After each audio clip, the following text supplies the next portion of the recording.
Halo Sobat Jelajah Coding, kali ini kita akan membahas permasalahan yang sering ditemui oleh para programmer ketika membuat sebuah aplikasi. Ya. Nah, ini kita nanti akan contohnya memakai Dart atau footer ya, yang biasa dipakai untuk membuat program aplikasi mobile.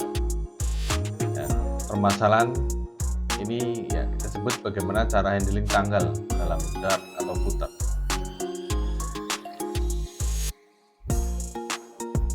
Ya, pokok permasalahannya adalah adanya format tanggal dan waktu. Karena ada beberapa format tanggal dan waktu. Dan kalau kita salah itu bisa mengakibatkan permasalahan-permasalahan yang fatal, diantaranya misalnya karena perbedaan UTC time ya. Jadi biasanya kita Indonesia kan dikenal dengan GMT plus 7 atau UTC plus 7 seperti itu. Nah, kalau ternyata yang dikirim bukan dalam UTC atau bukan GMT plus 7, sementara kita lupa memformat, maka bisa terjadi misinterpretasi ya. Mari kita lihat pokok-pokok permasalahan format tanggal tersebut. Ya, yang pertama formatnya adalah format standar ISO 8601. Ya, yang pertama adalah UTC format. Ya.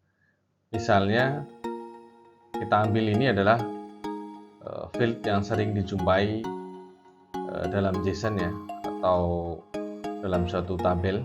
Biasanya kita buat created at gitu ya, untuk menunjukkan kapan record itu dibuat. Nah, dia bisa berbagai macam format. Contoh ini, contoh pertama UTC format, maka dia seperti 2024/07/07T 15.20.230Z.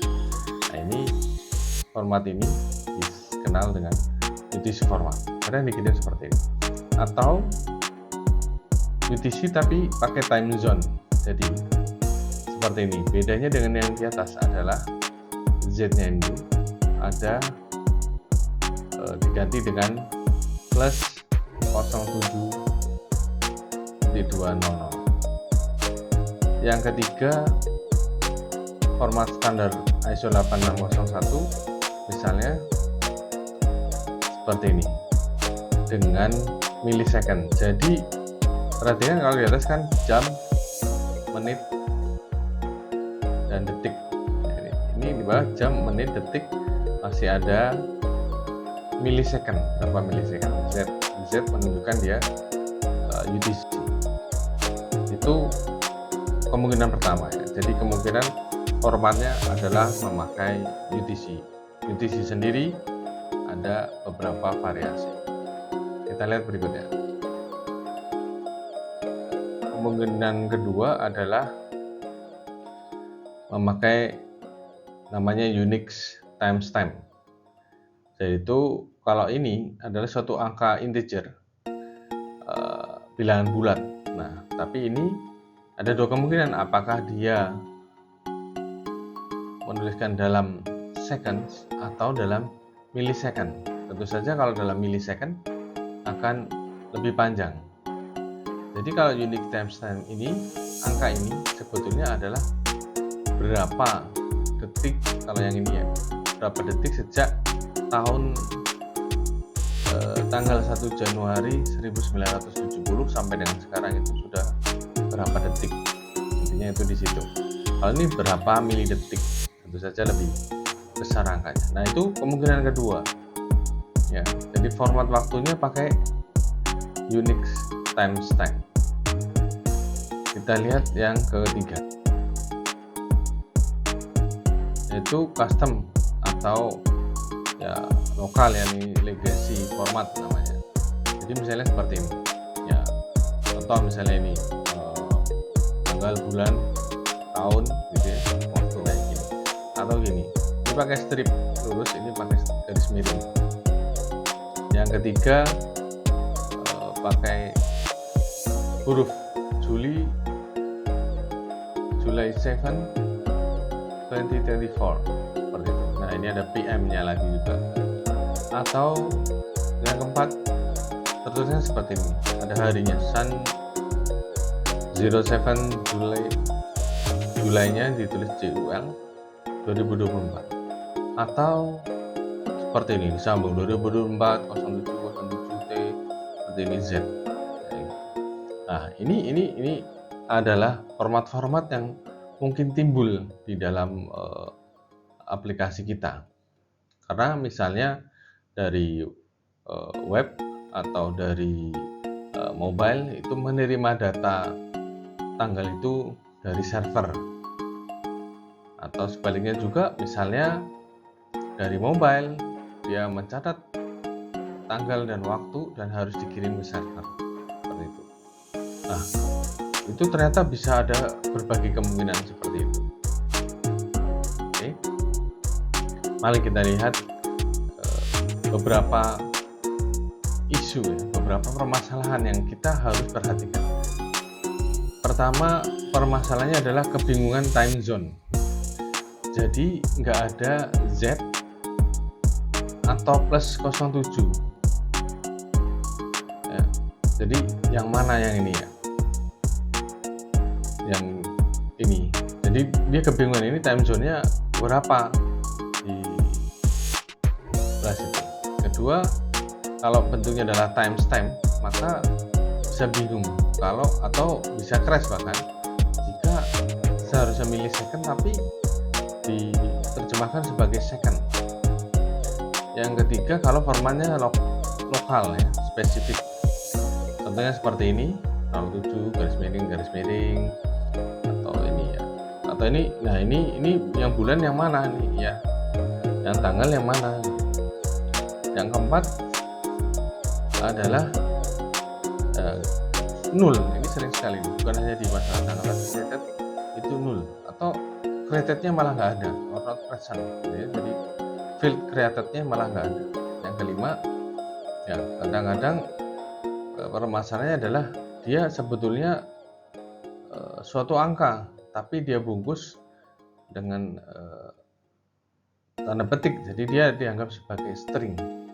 Nah, itu akan menyebabkan fail di dalam processing ya. Mari kita lihat best practice-nya biasanya gimana ya kalau kita ketemu kasus-kasus seperti itu.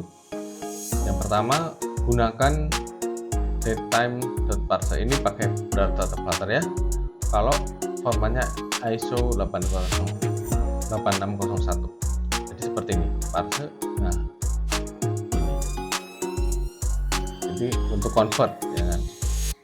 Convert ininya jadi waktu dan tanggal gitu ya. Nah, kalau yang kedua, kalau bentuknya adalah Unix timestamp ya, ini mengubahnya pakai datetime itu from milliseconds since epoch ini. Jadi harus pengalinya harus pas. Jadi ini supaya berubah menjadi date ya. Yang berikutnya best practice-nya adalah kalau custom format di dalam Dart atau Flutter ada package namanya international ya, singkatannya INTL gitu ya. Jadi harus di include di dalam pubspec YAML-nya, dependencies-nya diikutkan dan kemudian diimport di dalam source code-nya. Nah, nanti dipakai itu, kita define dulu formatnya. Seperti ini adalah tanggal, bulan, tahunnya 4 digit seperti ini, kemudian jam, menit, dan detik. Sehingga kalau ada string yang sesuai dengan ini untuk dirubah jadi date, dia akan ke convert secara benar. Oke. Yang keempat ya, dibikin JSON serialize ya. Jadi ketika data dari mobile mau dikirimkan ke server, dia dirubah ya, to UTC kemudian to ISO 8601 string gitu. Kalau ini sebagai ISO string ya, atau bisa juga dikirim sebagai timestamp. Nah, ini harus dikomunikasikan dengan server yang menerima data tersebut. Nah, yang kelima, karena di dalam Dart atau Flutter itu ada rule safety, jadi selalu cek apakah nilai yang diberikan itu null atau bukan, dipakai seperti ini ya, tanda tanya ini kalian ya. Jadi ada cek null apa bukan gitu. Jadi kalau ini berarti dia null yang sebenarnya, dan datanya otomatis jadinya ke null ya, makanya ini adalah pakai tanda tanya. Kalau enggak, dia di convert menjadi datetime. Tapi conversion ini juga mungkin bisa jadi error atau fail ya, kalau string formatnya itu memang nggak sesuai format, sehingga perlu diberikan tambahan seperti ini, return null. Oke. Nah, yang keenam, tentu saja bikin wrapper. Anda bikin wrapper, ini tidak saya tuliskan, silakan itu nanti ada pembahasan sendiri untuk bikin wrapper di dalam Dart atau Flutter untuk menghandle berbagai macam format tanggal tersebut. Oke, demikian penjelasan mengenai penanganan format tanggal dan waktu.